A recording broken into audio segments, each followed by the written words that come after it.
Hey Boyd, how you doing today? Viewers is still back and actually been doing pretty well on a streak of some pretty good films lately. So I decided to keep going on that and watch one that I actually knew I liked. And it had been several years since I'd revisited it, so always worth another look. Let's talk horror remakes for a second. Now, remakes in general don't usually have the best reputation. And horror remakes in particular, with how many there are, particularly lately, doubly so. But there's always been a few that actually do stand up above the others. John Carpenter's The Thing is I guess, the poster child for that, where they really upped the technology to the point where they could actually do what the original wanted, but was limited by the day and age of the 50s. And is, as I've said before, my favorite movie. Now, another one that then supposedly is quite good, but I've actually seen, would be the Suspiria remake. Now, and there's only one other horror remake that actually gets decent acclaim amongst the horror community, and that's the Evil Dead remake. Whew, this is an intense film. Now, the original Evil Dead, I've already spoken about. You can scroll back through my backlog to see my thoughts on that one. It's a fun movie, and back when I was much younger, I'll admit it scared the hell out of me. Looking back now, yeah, it's still decently scary, but it's definitely got a lot more camp than I picked up on at the time, and it is pretty low budget, especially being Sam Raimi and Bruce Campbell's first film.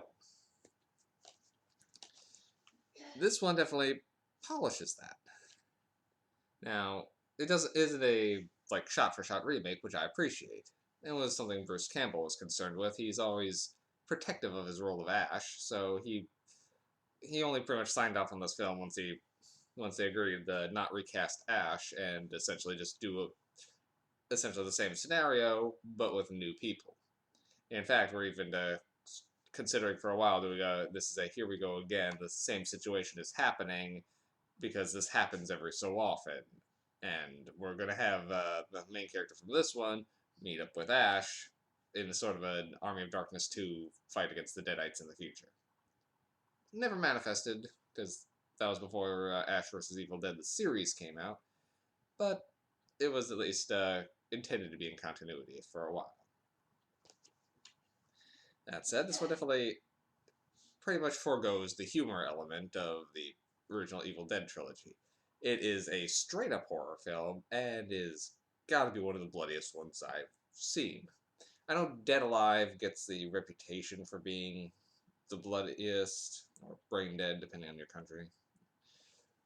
But trying to do some conversion here, this one seems to have used a lot more blood per capita. Like that one was supposed to be using about 300 liters. This one uses 70,000 gallons, which is considerably more. And yeah, it definitely shows on screen, particularly in the last scene where it is literally raining blood. So, the plot is pretty much the same plot, but they added another element to it.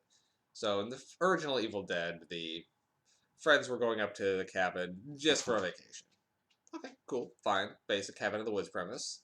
This one, it actually adds a little bit more depth to that. The characters are coming together to help one of their members, Mia, with her addiction. Essentially, she's going to be quitting cold turkey because she's come too close to overdosing, and so she's going to throw her drugs down the well, ride it out here in the cabin where she physically can't get access to anything, and, well, pretty much and then go through the withdrawals in a safer environment with one of her friends who's a nurse. Then our other main character, I guess, it would be her brother, who is then been estranged for a while, who's come back to help out with this, despite him being kind of absentee during their mother's death. This is kind of a heavy film. So, when things start going weird and Mia starts seeing things and being attacked by the demons in the forest, no one believes her. They just assume it's her making up things to get out, or just seeing things due to withdrawal. which adds another element of why they're refusing to leave for the first good chunk, which adds a little something, I think. It makes their situation a bit more believable by the time they realize something has gone completely wrong, things have already flooded out and they literally can't escape. So, the beginning plays out very similar to the undead at that, or the evil dead at that point, with Mia, in this case, trying to force her friends to escape, pretty much steals a car and crashes it in the woods, rather than just being lured out and into the woods by voices in the original. And then Mia is set upon by the things in the woods.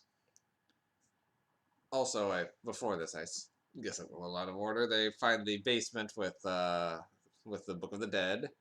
Though this one is ghastly illustrated and definitely looks really cool. The book of this one is, with how much annotations and stuff, is chaotic but really fascinating to look at. I wish we could have seen more of it. And rather than playing a tape recorder with their recordings that wake the dead or the demons, this one it's one of the characters pretty much playing National Treasure here as he's deciphering the thing. It pretty much has to take a pencil and just go over it using the impressions tricks to get the words, and ends up saying it and unleashing hell. Literally. Alright, so then comes the infamous tree rape scene from the original, though this one definitely played choice in a much less sexual fashion. It's, if anything, the one thing it does tamer than the original. Everything else is so much more over the top. This one, it does make that scene a lot less awkward to watch.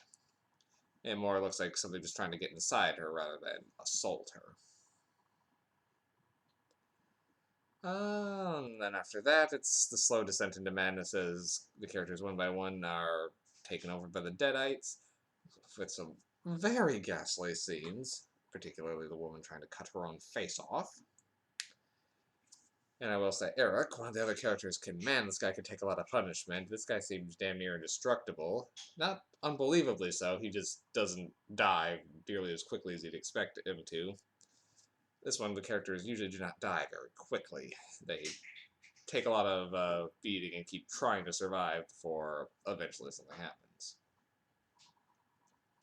This one kind of straddles the line also between Evil Dead and Evil Dead 2 as the bury... Well, actually, I guess that does happen in the Evil Dead also. The Evil Dead 2 being a remake / sequel at the same time is weird liminal space. I won't touch on that in this video. I'll revisit Evil Dead 2 at some point. But, then our Ash stand-in, then, why am I blanking on his name now? The brother character,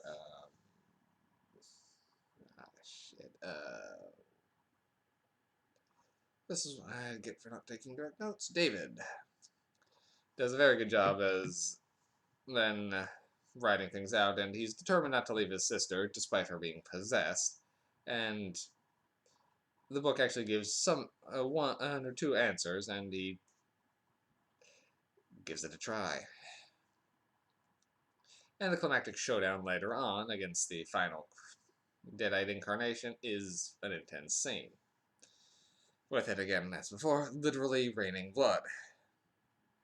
Yeah, I really love this film. It is grotesque, it is terrifying, it is well put together. For me, it's still not a perfect film, but it's definitely up there. I'm gonna give the Evil Dead remake. I actually, personally, even enjoy this a little bit more than the original one. I'm not gonna lie. The original one I can definitely understand for nostalgia purposes being very good, but this one stands up on its own very well. 9 out of 10 MacGuffins for me. I don't give those really high reviews very easily, but I really do like this movie. 9 MacGuffins. See you soon.